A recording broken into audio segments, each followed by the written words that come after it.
এরকম এক বাটি ঠান্ডা ঠান্ডা কুলফি পেলে এই গরমে আর কি চাই। নমস্কার, আমি পারমিতা চলে এসেছি আবার একটি নতুন রেসিপি আপনাদের সাথে শেয়ার করতে। আজকে আমরা বানাবো মালাই কুলফি।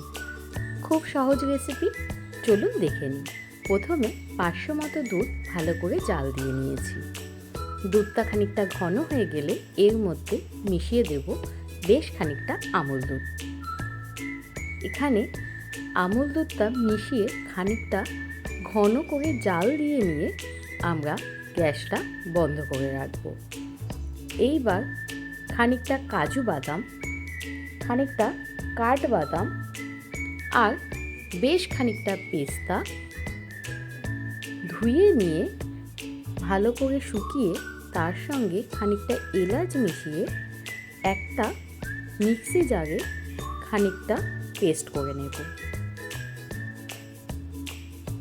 আমার রেসিপি যদি আপনাদের ভালো লাগে, আমার চ্যানেলটি সাবস্ক্রাইব করে পাশে থাকার অনুরোধ রইল, আর নতুন বন্ধুদের জানাই স্বাগত। এইবার এই মিশ্রণটি দুধের সাথে ভালো করে মিশিয়ে নেব। এতে মিশ্রণটি বেশ ঘন হয়ে যাবে। এর মধ্যে দিয়ে দেব বেশ খানিকটা মিছরিটাকেও ভালো করে গুঁড়ো করে নেব। এই সমস্ত উপকরণ মেশানোর সময় গ্যাসটা কিন্তু আমি বন্ধ করে রেখেছিলাম। সমস্ত উপকরণ ভালো করে মিশালেই আমাদের মালাই কুলফির পেস্ট কিন্তু রেডি হয়ে যাবে।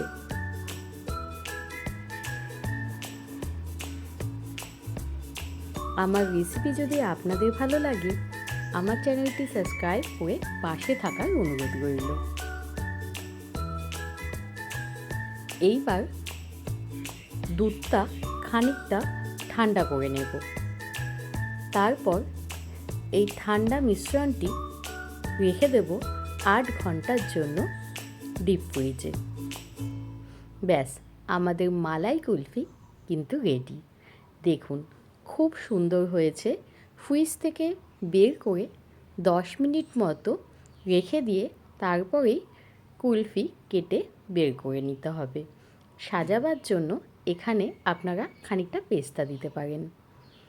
তাহলে আমার রেসিপি কেমন হলো অবশ্যই কমেন্টে জানাবেন। দেখা হবে আবার অন্য কোনো ভিডিওতে। ততদিনের জন্য টাটা।